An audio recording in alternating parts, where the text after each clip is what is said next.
Hi y'all! So I totally missed the Tuesday deadline and I'm really sorry. We all have busy lives, but I will try to get on that. I want to start off by saying that this morning Ian got his staples removed and he was a total trooper. He cried a little bit with the second staple just because it was caught on his hair. But other than that, he was super good. So that's good. It's all healed. It's all better. He still won't let me go in there and, get a picture or video or anything of it. So I've tried. I really have. So this week, I want to talk about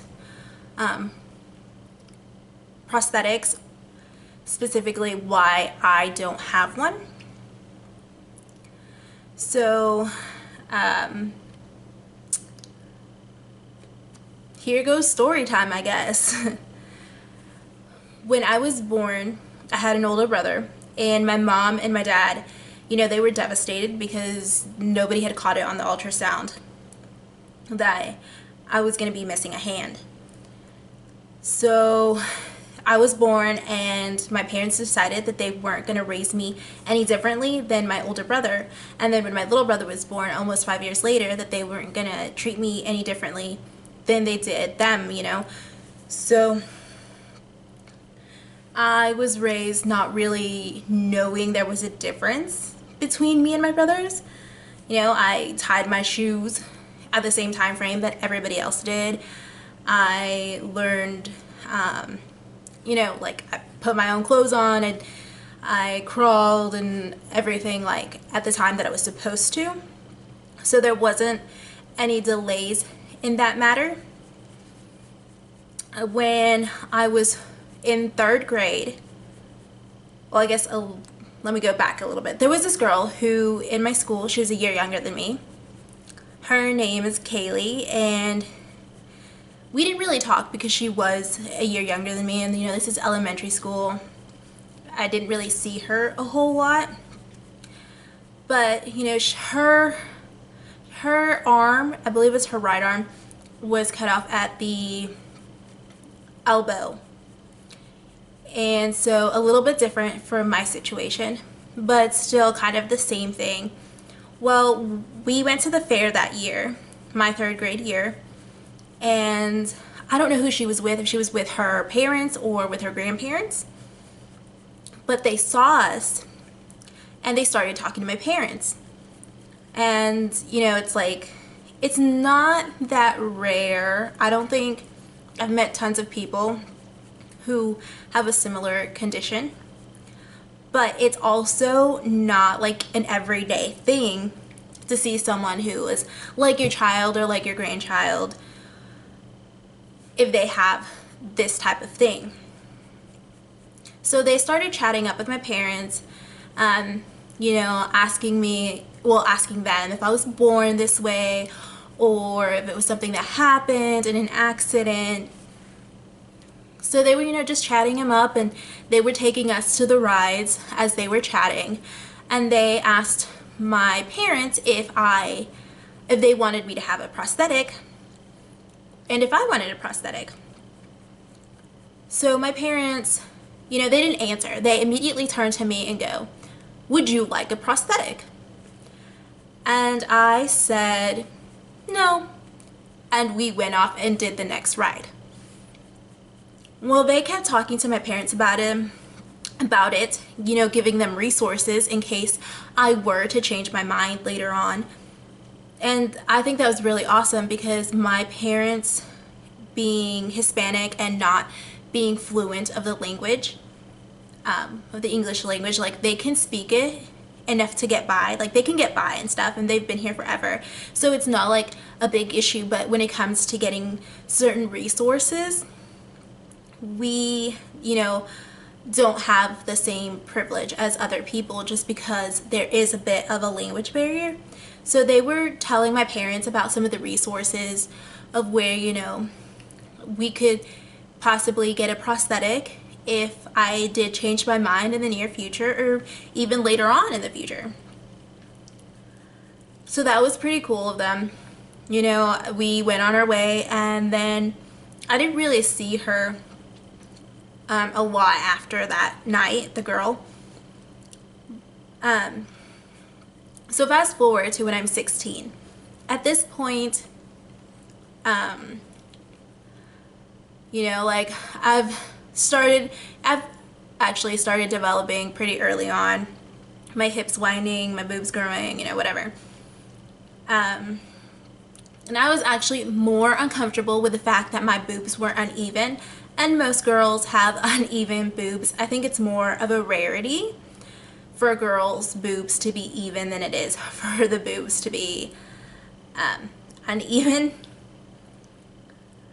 But that was an issue I had, along with, you know, I thought maybe I would want a prosthetic. So I brought it up to my primary doctor, and he told us about Shriners and how they do prosthetics and those kinds of things for free for people who have these kinds of conditions. So he set us up with a recommendation to Shriners. Shriners got all transportation together and sent us off to St. Louis. And let me just say, Shriners is an awesome, awesome organization. And if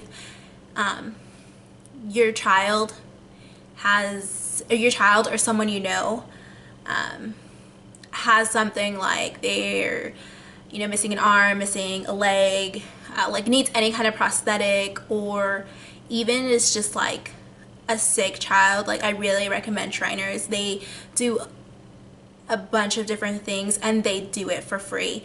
Great organization. So anyway, they set up transportation for us to get to St. Louis from where we were at. We were in Arkansas. And we went there. We stayed over about half a week in October of, I was 16. And you know, they were talking to me about these different types of prosthetics, but they were going to start me off with a simple one. And I was just kind of like, I don't really, like, for me, it just seemed like I was going to lose my ability to do more things than I would gain the ability to do more things. You know what I'm saying? I don't know if that makes sense. So I was kind of iffy. But then I decided, you know what, I'm going to go ahead and I'm going to try it and see if I like it. Because at least that way I would be able to say, you know, I tried a prosthetic and it didn't work out, instead of wondering if I, you know, like if I should have gotten a prosthetic. So they made, you know, they did the measurements on my arm and they made me a prosthetic. I took it home and I didn't wear it to school because I was already known as the girl with one hand, or really I was known as the girl with one arm, even though I have both arms. One's just a little bit underdeveloped since it didn't get as much use, but I have two arms, people. So I didn't wear it to school, but I wore it after school, trying to get the hang of it, and on weekends, and I did that for a few days, like a few weeks really, but after school and during the weekends. I did it when I was home, not really out in public, because I lived in a small town. So like I said, most people knew me as the girl that only had one hand. So it was kind of awkward, and I wanted to get used to it before I did decide to wear it out in public. Well, it did make me lose my ability to do more things. Like I couldn't do my hair anymore. I couldn't like hold on to things.